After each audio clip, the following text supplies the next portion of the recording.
Going on, Rotogrinders? Dean here, Dean78904. That is the handle around the daily fantasy sports industry. It's 5:30 on the East Coast, 2:30 West Coast, 4:30 Tennessee time. So, of course, having just time of the flagship show here at Rotogrinders. It's called Grinderslive.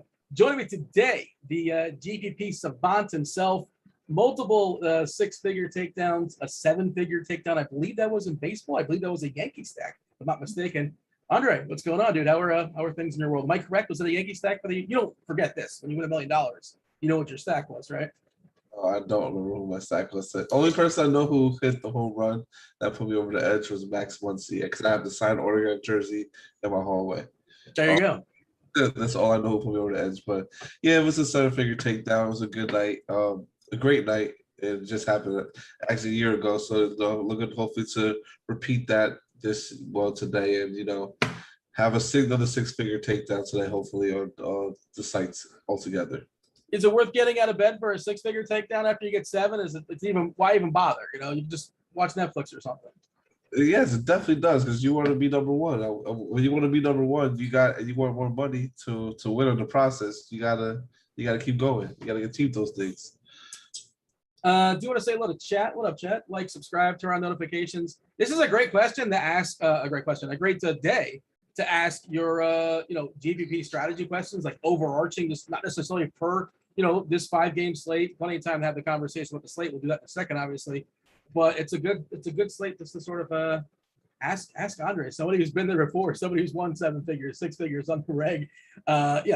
Just his thoughts as far as general approach. It's a good day for that as well. Of course, we'll answer questions regarding the slate. We'll talk about some stacks, talk about our favorite pitchers, and the whole deal whenever you guys are asking. Devin, our fabulous multitasking producer, he's compiling those questions, and he's going to be he's actually going to join the show later on. So it'll be good times. He'll ask us, and we'll stick around here until 6:20 on the East Coast. Then, of course, 6:30 is when Crunch Time starts. Crunch Time, the premium show. How do you guys get access to that? You get yourself RG Premium, get $10 off the first month for one sport. You just want baseball, that's cool. You want all the sports, football, baseball, basketball, NFL, that's football. I kind of repeated that. Hockey, MMA, golf, esports, everything with the exception of NASCAR, to my understanding there. You can get a $10 off either way. Oh, it's not baseball, Andre. But we got time. Westbrook apparently is going to be a Laker. What's our initial thought on that? You excited? I'm excited for him to go back home. I'm interested to see how the Lakers going to incorporate him. Honestly, it should be fun, because having a third guy play with LeBron to see what he can do, that's going to be kind of interesting to see. I love this time of year for basketball too. The off seasons where you get excited about upcoming possibilities of the teams and things moving around. Hope Miami he can get in and do some things too. But I like the move for Westbrook to just get out of Washington. Hopefully Bradley Beal, I think, will be next. There's some rumors thinking that he might go to Golden State, but I think Golden State's fine where they are right now, personally. Yeah, did you say Simmons going to Golden State? That's what I saw. You mentioned Simmons? No, Bradley Beal. Okay, I saw Beal potentially going to. It's our Miami Heat. We're both Miami Heat fans. I don't follow any of the prospects or college basketball at all. I know there's a guy named Kelly Game that's supposed to be good, going number 1 against for Detroit. That's my understanding. The draft is tonight. What are we looking for? Is it a good? You have any thoughts as far as like somebody you're targeting for Miami, just in general, any basketball thoughts before? Because I have no clue. Well, for Miami, I haven't really been looking, because I know they have their pick. I think it's so far down, so I really haven't been paying attention much to them, if they even have their draft pick this year.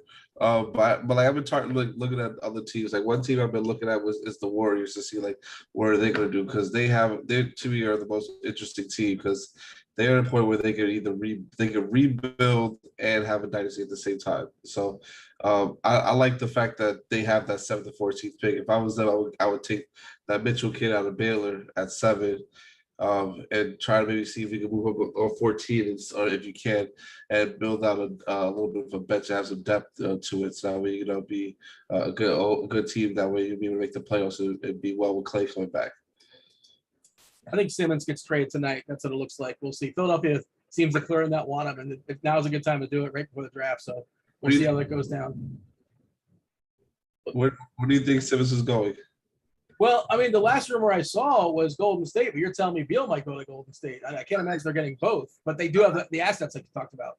Yeah, I think Beal will be better fit for Golden State than Simmons. Ben Simmons, I don't like his game. He doesn't put in the work enough for me. I've never been a big fan of Ben Simmons personally.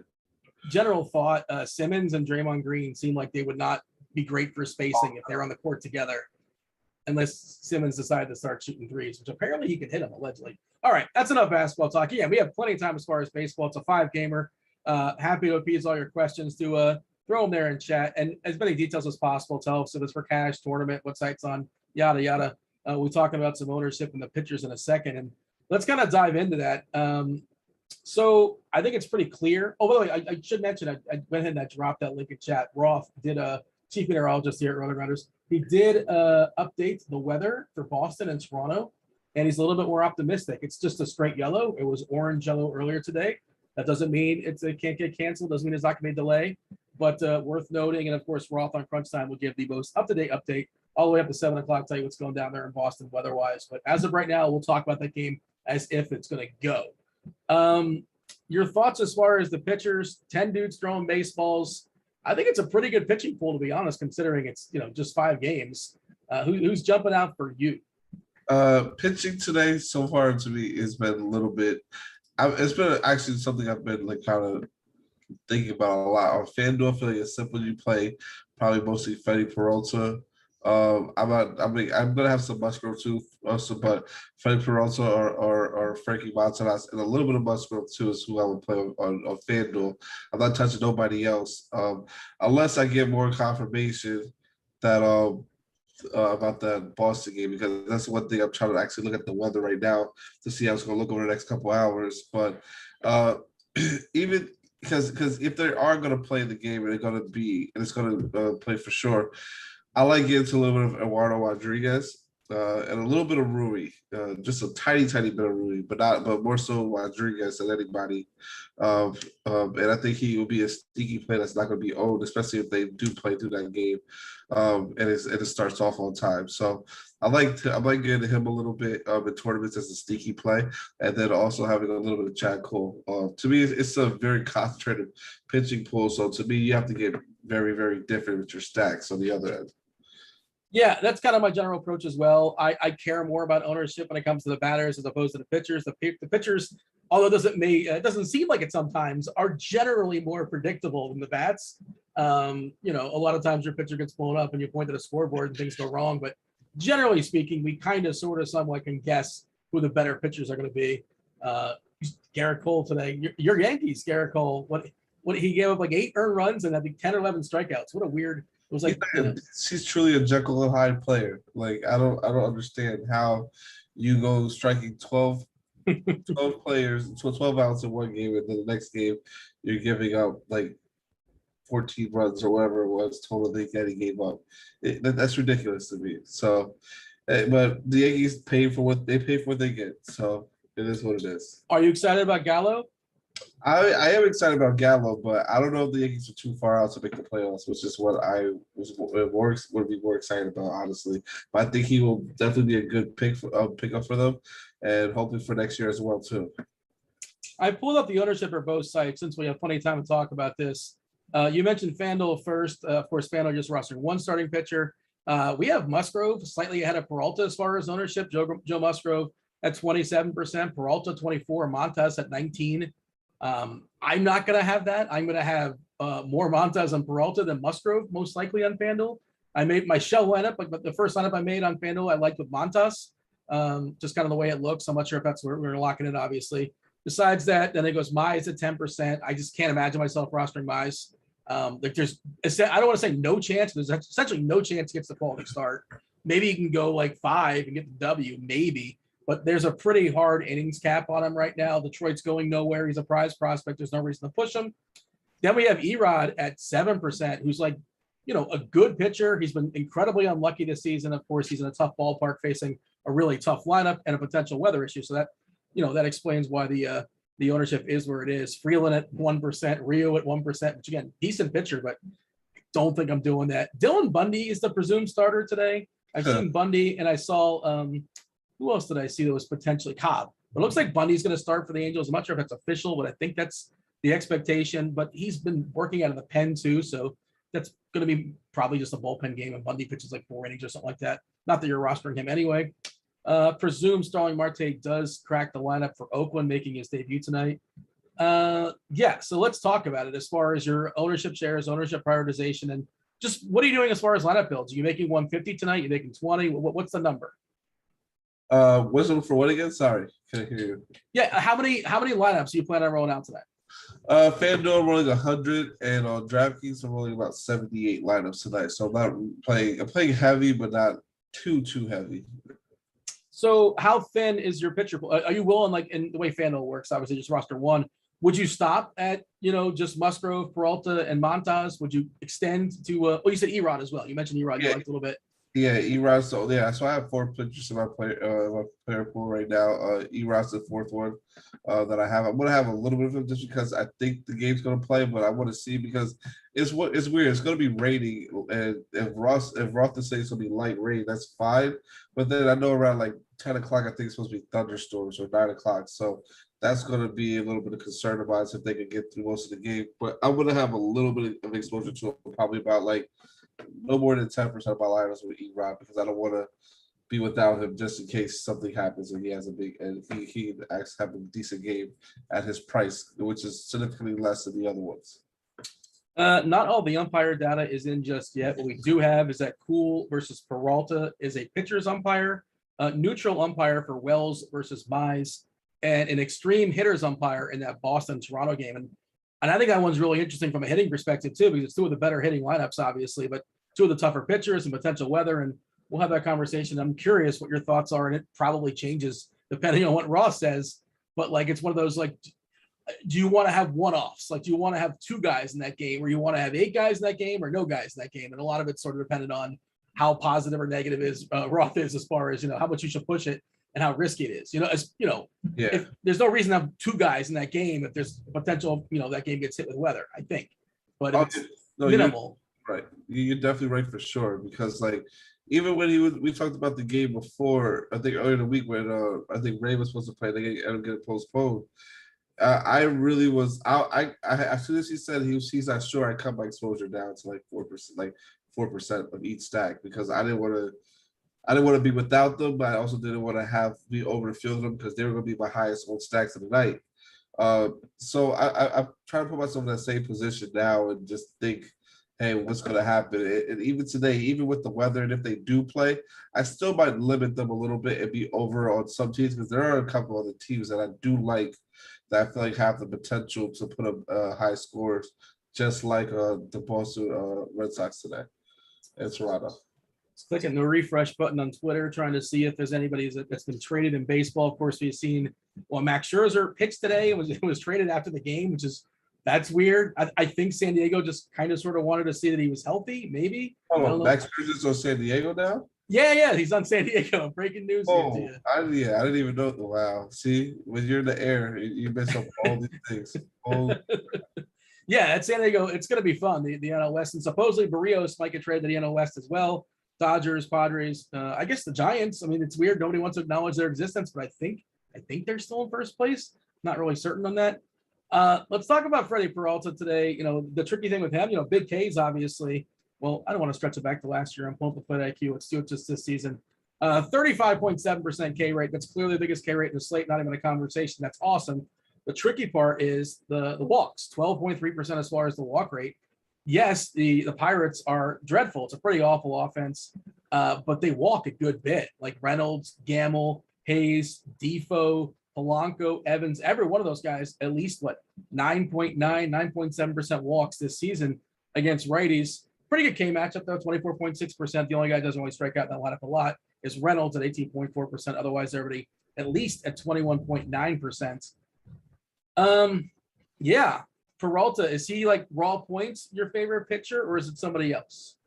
Raw points, he is definitely my favorite pitcher in the slate just because of the strikeouts. That upside is high. So I'd rather take that chance and try to go for those strikeouts. Let's see what he can do and bring to the table for me. I like, obviously, if Musgrove was playing better, obviously with the numbers, he should be the best pitcher of the slate, but you can't trust it. So I think Freddie Peralta to me is number one for sure. Yeah, I'm running down the projections here, and if I'm not mistaken, Derek Hardy's the bat who will be on. Was that okay? I thought my electricity went out there for a second because I don't know if you guys can hear. It's raining in Boston. It's storming over here as well, but I think you're just having some mic issues over there. You're still with me, right, Andre? Am I talking to myself or am I talking to nobody? No, I'm still with you. I got caught up. That's all. Sorry. All right, I'll go. No, I just thought for a second I had some laptop issues before. Yeah. So where was it? So yeah, Cardi has raw points according to the bat, has Musgrove as the top pitcher, and that's nice ballpark. He's got some win equity there, facing a terrible Colorado lineup. Who, speaking of Hug Watch, we might see. When is Colorado going to trade Trevor Story? You got to trade this dude at some point. You'd imagine tomorrow's the trade deadline.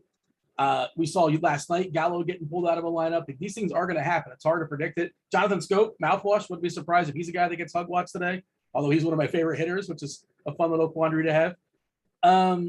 Yeah, so let's talk about the Padres. Talk about Musgrove versus Colorado, who, it's Trevor Story and kind of sort of a bunch of dudes, especially when they're outside of Coors Field. CJ Cron is hurt as well, but Musgrove is just, he's been hit by the recent sticky stuff, like of late. If you want to make correlation and all that, he has not been spectacular, but the matchup here against Colorado is really good. And also he's cheaper than the aforementioned Peralta as well. So your thoughts as far as Musgrove? It's hard, because I didn't play him last time, and I knew I should have against Miami, and then he went out and had a pretty good game. It's kind of hard to still trust him, but I'm gonna have to have some exposure to him. I want because if I just run it with the way Cardi's projections are, Musgrove will probably be 100% of my lineups, and I don't want that because I don't want to. That's a little bit too risky for me. So I'm going to probably limit his exposure to about. It's probably like 30%. It's just I just have to see it. It's hard for me to just play someone who's not really have the control like he used to have, and does have the upside he does clearly have the upside, but he hasn't been a state pitcher this year for the most part, and it's kind of hard.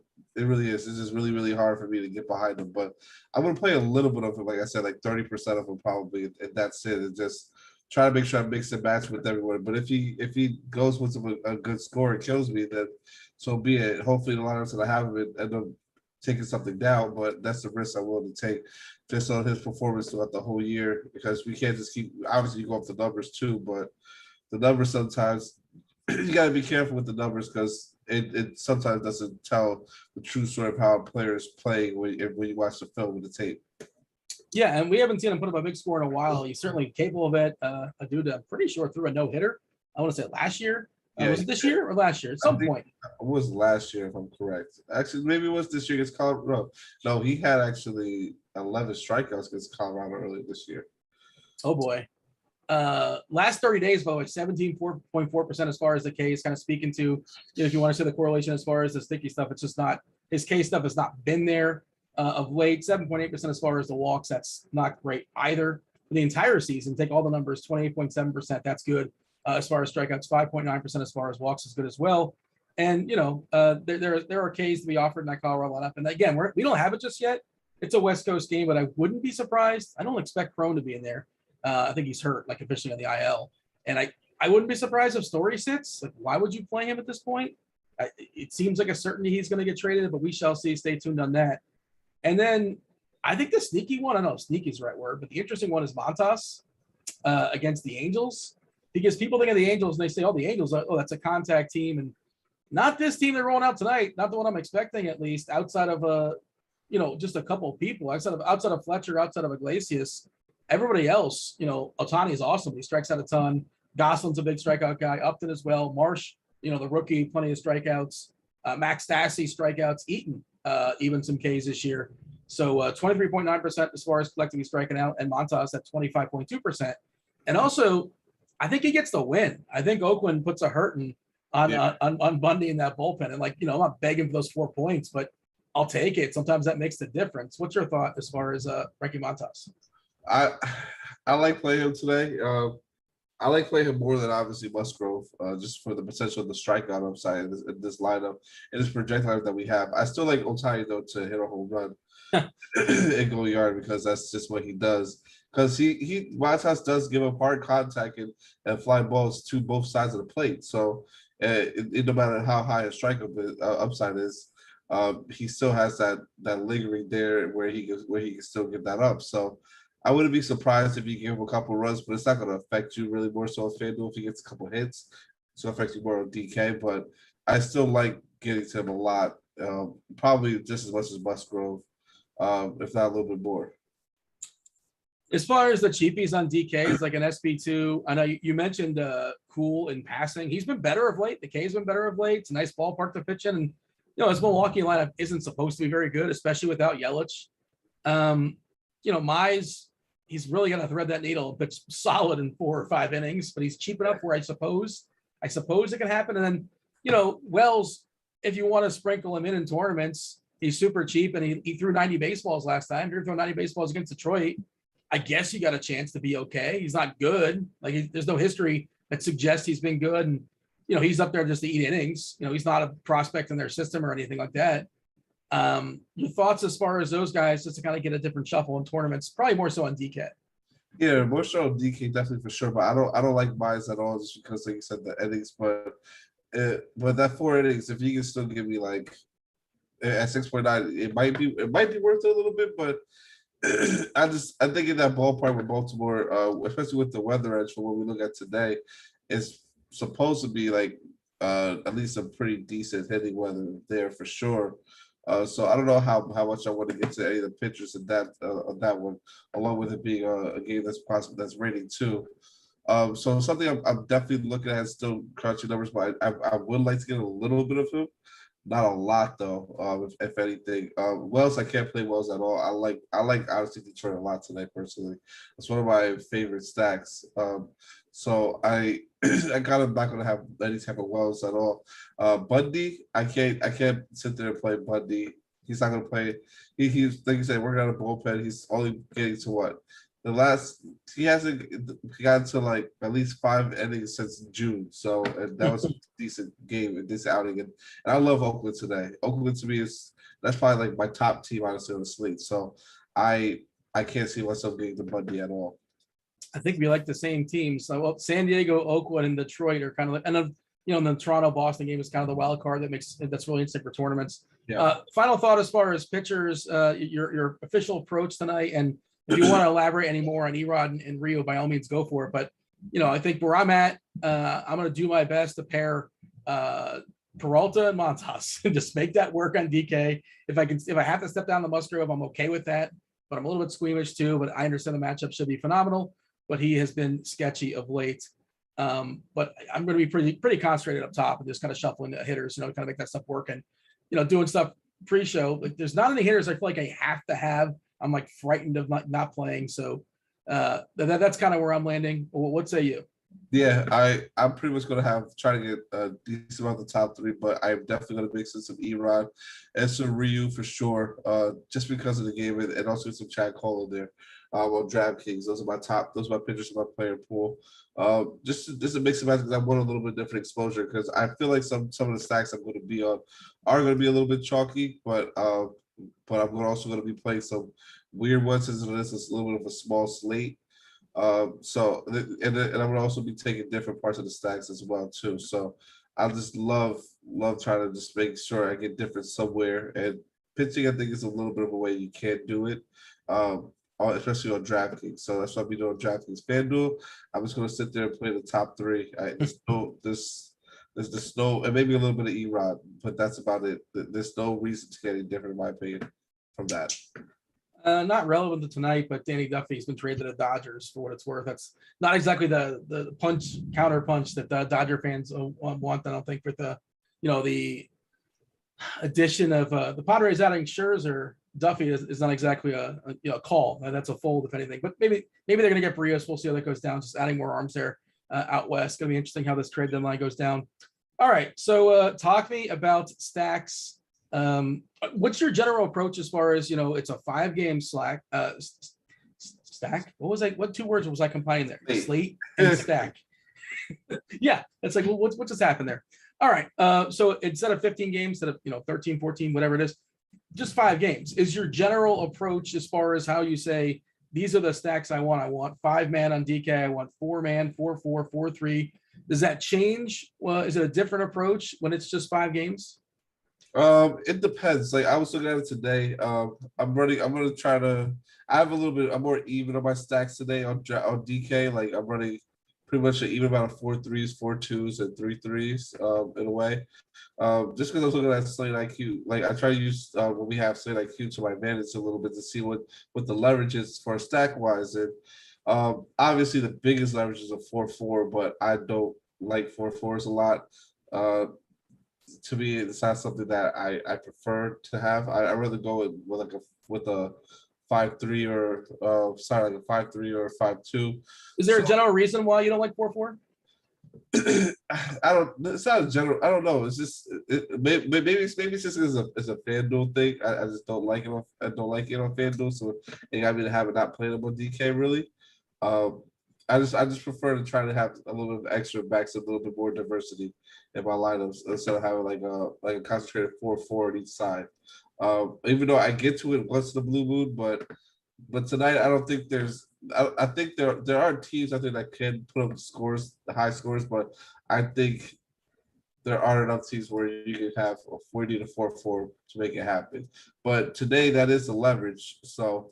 And it's a lot of leverage. So I might dabble in it a little bit today, but just by looking at it, what we have right here, I don't know if we have pulled up on the screen, but because I know it's behind the paywall, but 4-4 stack winners are 4%, with the field being at 3.49% and a leverage of 16.3%, so of 30%. So that's high compared to everything else, but I still love the fact that 5-3s will still have a lot of leverage, and 5-2s as well, and so does 4-3s. So it's something I'm definitely going to try to get to. Where I would try to do the one-off thing a lot of, which I can see happening a lot. Yeah, it's interesting. I probably don't use the Slate IQ enough, and and a lot of times it shows me like I'm not doing things quote unquote optimally, but I'm also not somebody that's making 150 lineups, and that's sort of my justification for why I kind of break the rules, I guess. Because I think a lot of people that are playing by the rules are making 150, and like I just don't know if I can necessarily take that grouping on. So I might as well. There's many different routes. There's many different ways to get to the top in baseball. A lot of goofy things happen. We saw Head Chopper the other day won 100K with a 4-1-1-1-1, which is four one-offs. They all homered, which helps. But like a stack of 4 guys on Cincinnati, and he had 4 one-offs that all crushed.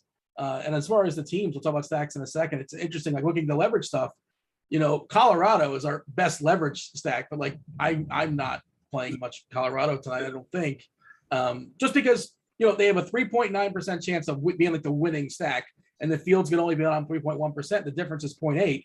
And adversely, the other side, like San Diego, it's gonna be popular, 12.2% as far as being the winner, but their ownership percentage is gonna be 19.8%. So that's if they're gonna be that heavily owned and only win that many times, it looks like it's a negative, but I understand why these things exist, and I think they're interesting to look at. But do you look at that and say, "Oh, I'm going to play some Colorado because they're the top leverage play"? It's like, I just look at Colorado's lineup. I'm like, "Oh, I don't know if I can do that," but I get it.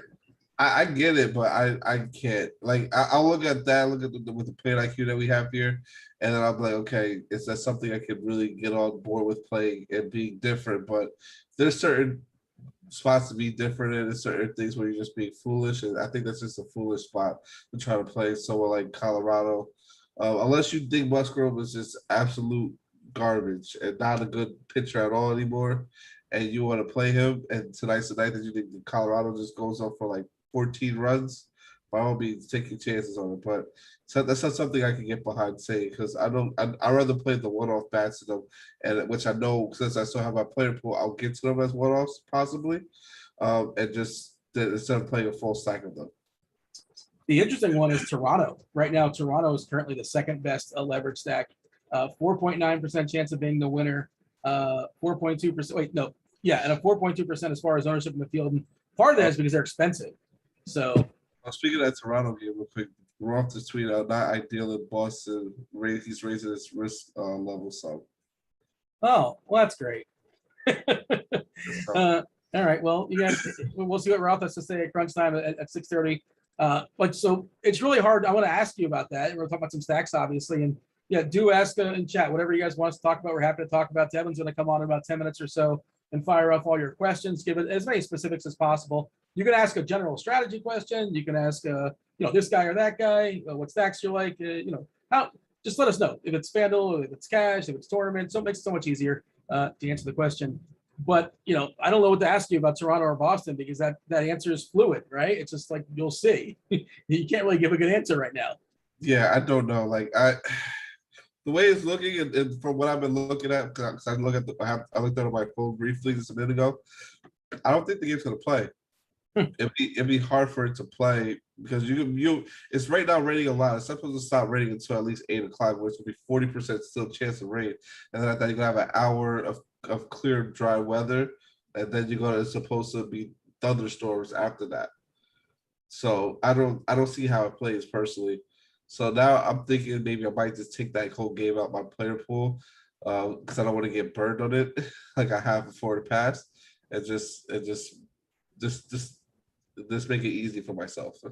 Yeah, if I understand Roth correctly, I think the thought is that they could play through it in light rain, but if they're not willing to start the game and play through the light rain, it's not going away for a long time, and it might even actually get worse later on in the night. So It's hard to be optimistic.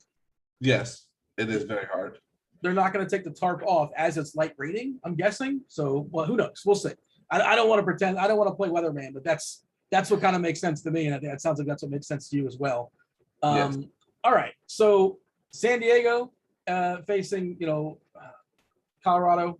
I lost the guy's name. Kyle Freeland. I forgot the guy's name for a second. I wasn't looking at it. I think they're one of the more popular stacks, and Oakland's one of the popular stacks facing Bundy in that bullpen locked in for 9 innings. Marte's not available on FanDuel, right? I plugged his name in like 7 different times. I'm like, am I doing the wrong thing? I don't think he's in the pool. Is that correct? Do you know this? Yeah, I don't think he is either. Let me check her now again just to make sure. So I kept typing it in. I'm like, I know his name's a little bit different, but yeah. MAR. Yeah.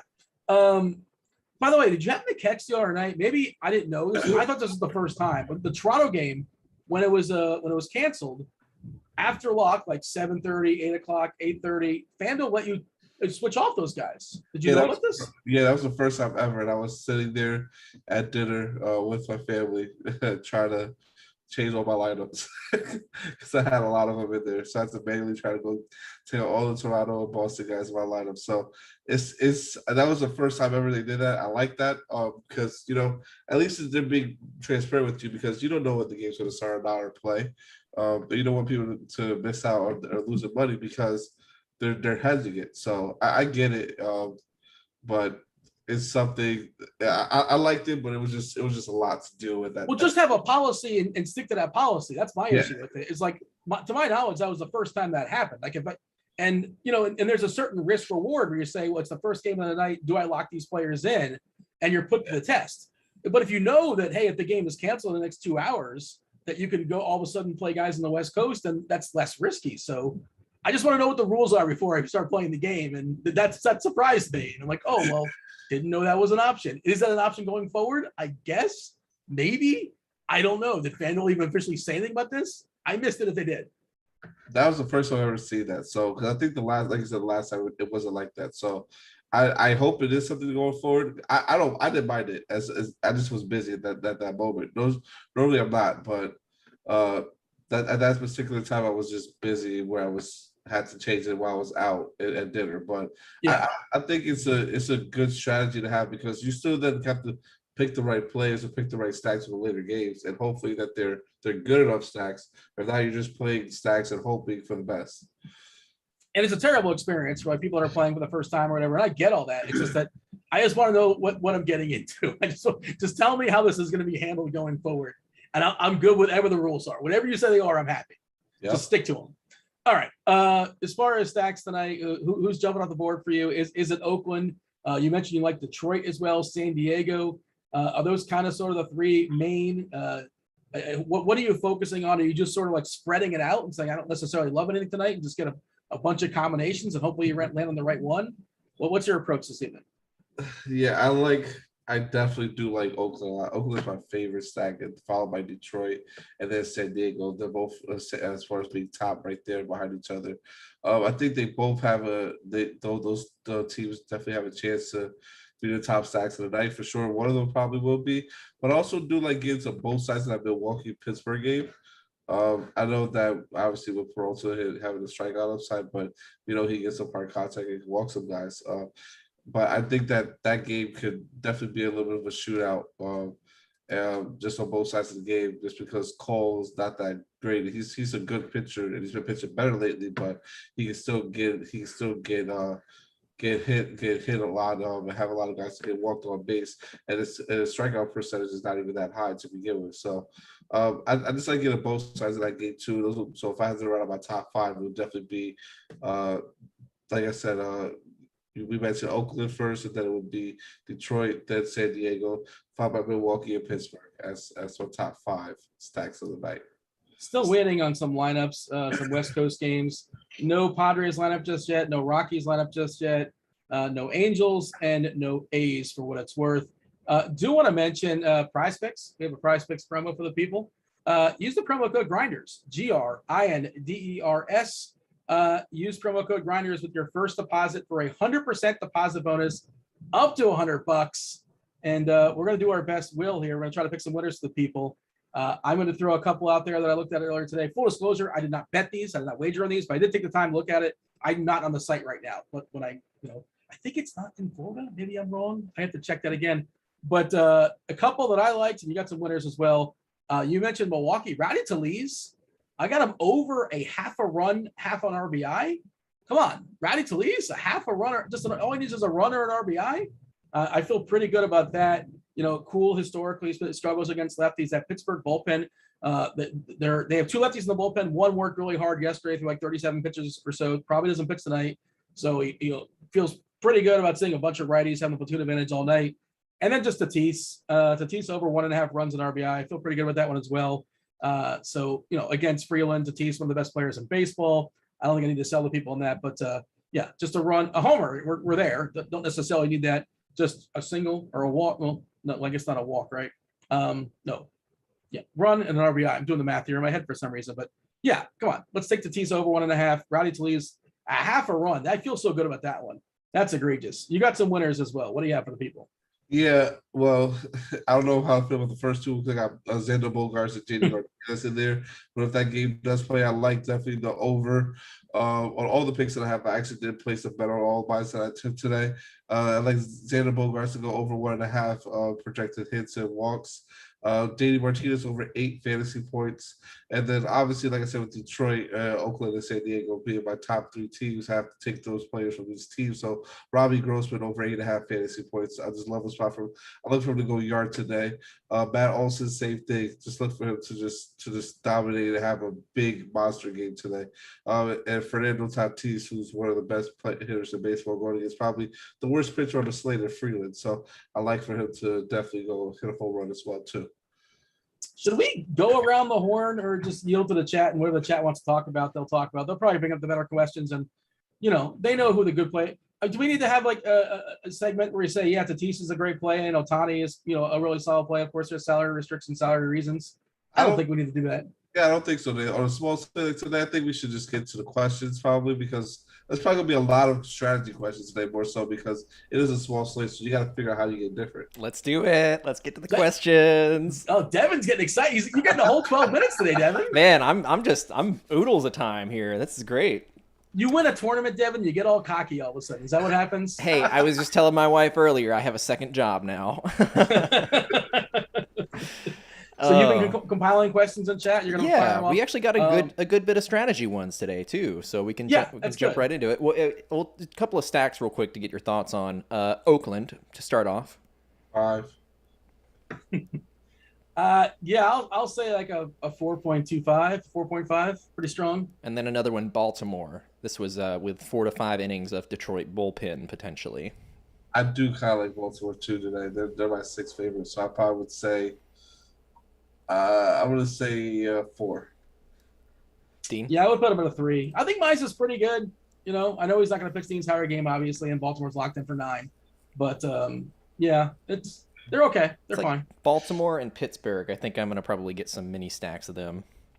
Who do you like on Pittsburgh there, Diva?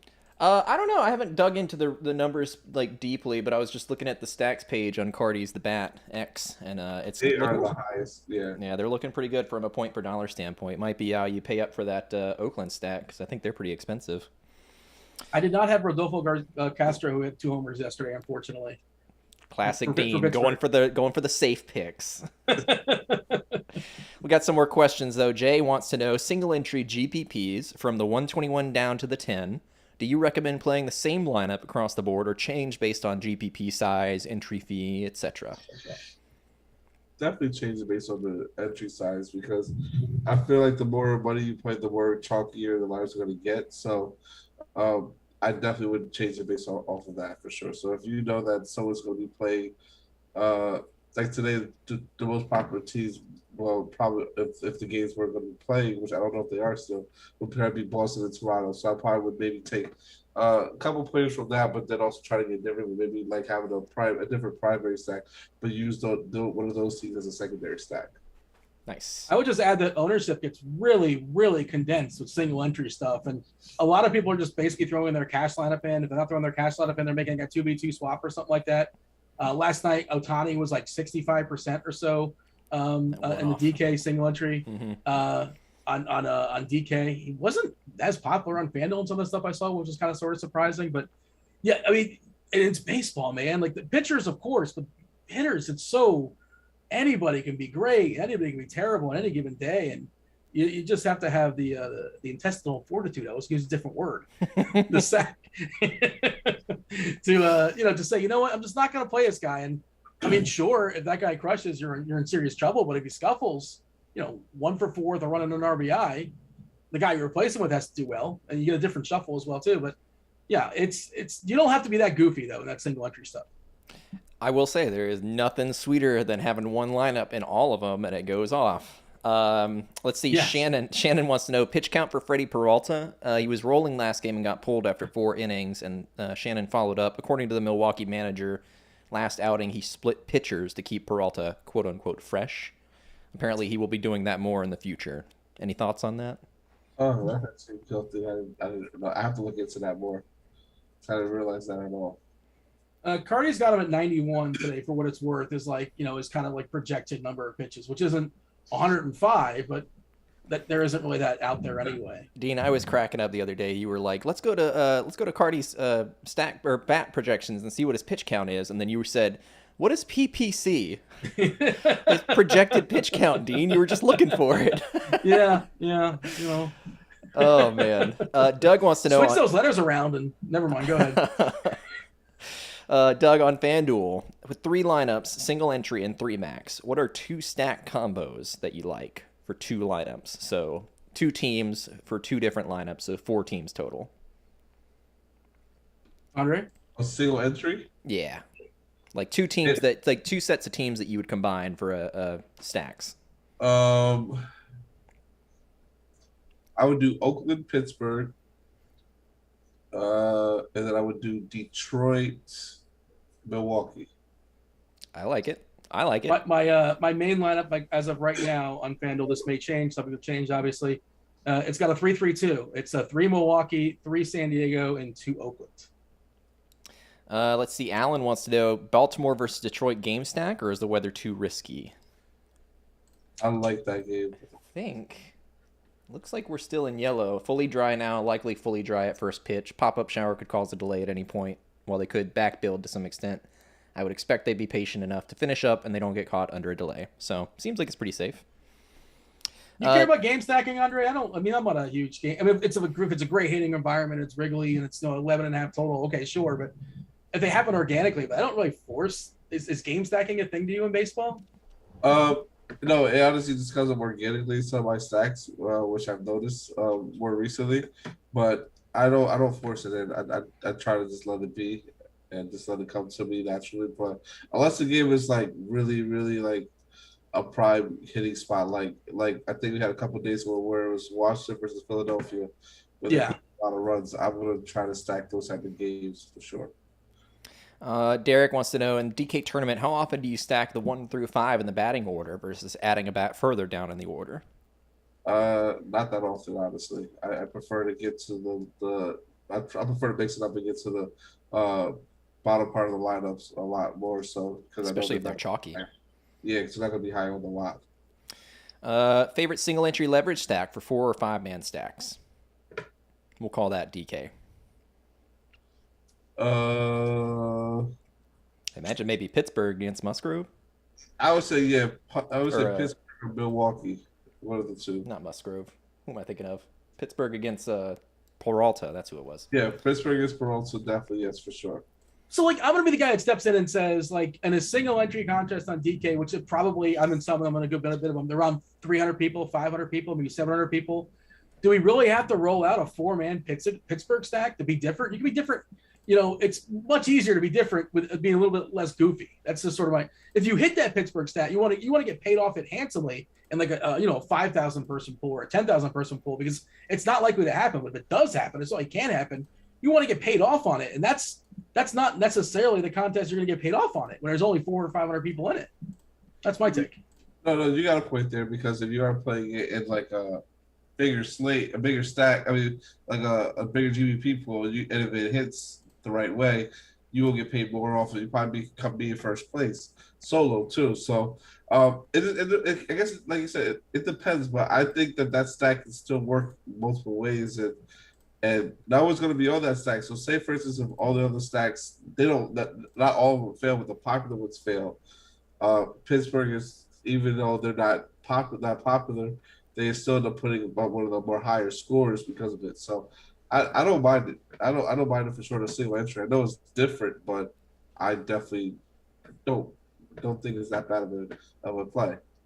All right. How many teams do you typically use as a primary stack on a slate like today versus a full 15 gamer for Jeff? It's an Andre question. I'm using almost every team today except for probably Colorado, because there's a little bit, because I want some, because this. On things like this, you can't kind of eliminate nobody. It's hard to eliminate players from your player pool, which I did a little bit, but I still want to try to get everyone in, because you never know who could go off for what on a small state like this, where being contrarian might be the only way to take first place solo, even though there's a lot of different combinations you can have today. But I just like to try to keep every team in there, except for, like I said, Colorado today. And probably not going to have no Toronto, Boston, just because I don't think that game's going to play, honestly. Let me ask Andre a question. I'm curious. Is there something you use lineup builders all the time, and, you have your, now you know exactly what you're doing, you know exactly what you want. Is there something that you can, like, one piece of advice or one thing, like, you weren't necessarily aware it was a thing or didn't realize the importance of it the first time you started using it, that now it's like you make sure to do it? You think it's like a feature that might be overlooked, that something that I don't know what I'm doing. Like, if I'm just clicking, like, build lineups, what am I missing? Like beforehand, I was running my stacks, just running them and just letting whatever came to me from wherever the bat projection is. But literally, like with the stacks part of it, where you obviously do like your 5/3 and percentage of how much you want, I knew about that. But going down to the exposure summary of it, where you can eliminate stacks you don't like, because I didn't realize you could do that was a thing, honestly. So I used to never eliminate any stacks, and I would get stacks that I don't want, and I'm like, you know what, whatever, I'm just gonna play it. It is what it is. But once I found out that feature, and that you even go over the primary stack max exposure and the secondary stack exposure percentage wise, and you'll still get the stacks that you want, because it's just based on what you're looking to get. That helps out a lot, because now I can dictate more of making sure I get what I want, because sometimes you wouldn't be able to get what you want unless you had to, like, make sure you were significantly expose yourself to it. Like last week, for instance, I was trying to get more Houston, and I couldn't get more Houston stacks in there for sure. So what did I have to do? I just had to keep pumping up the exposure for my primary stacks and my secondary stacks, and eventually they started showing up a lot more. It's just little things like that I've learned to use my advantage to tweak things around so I get what I want. And obviously setting up my salary and my lineup ownership percentage. That's, I think, has been big for me too, setting up that for sure. Michael in chat adding using the OIS box only in stacks box for weather games. That's a very good point. You only want to be either all in or fade completely when there's a weather question. Yes. And we're at about the end of the show, so maybe we end on some home run calls. Padres lineup just cracked, by the way. Tommy Pham leading off. Pham, Tatis, Machado, Cronenworth, Myers, Hosmer, Nola's catching, Grisham batting eighth. I'll yield, Andre. You go ahead. Give me a couple guys that are going to homer, and I'll respond. I got Matt Olson. I have Robbie Grossman for sure. And then I also will take I want to get someone that's different. That's not like, in fact, Rowdy Tellez. Oh, I think he's going to be popular tonight because he's so cheap. He kind of makes stuff work for me. I don't have populars in me. Jonathan Scope, assuming he doesn't get traded at some point in this game, which he may homer in the first and get traded in the second. Be aware of that. Just kind of like have your alerts on, have the RG app on. It'll let you know if somebody gets traded. Trevor Story's another guy to kind of watch out for, see if he even cracks the lineup. My homers, I'll take Jonathan Scope. He's going to bang one out. And Starling Marte in his debut against Bundy is going to bang one out. I assume he's going to start. And let's also take Kana. Let's take a couple Oakland homers. That said, we got to step aside and get out of here, make way for crunch time. You guys are premium members. You know how that goes down. Devin's going to set it about 10 minutes or so. We do thank you guys for watching. Thanks for asking questions. Makes the show more fun. Hit the like button on your way out. Do subscribe, turn on notifications. That was Andre. That was Devin. This is Baseball. I was Dean. We're out of here. Holla!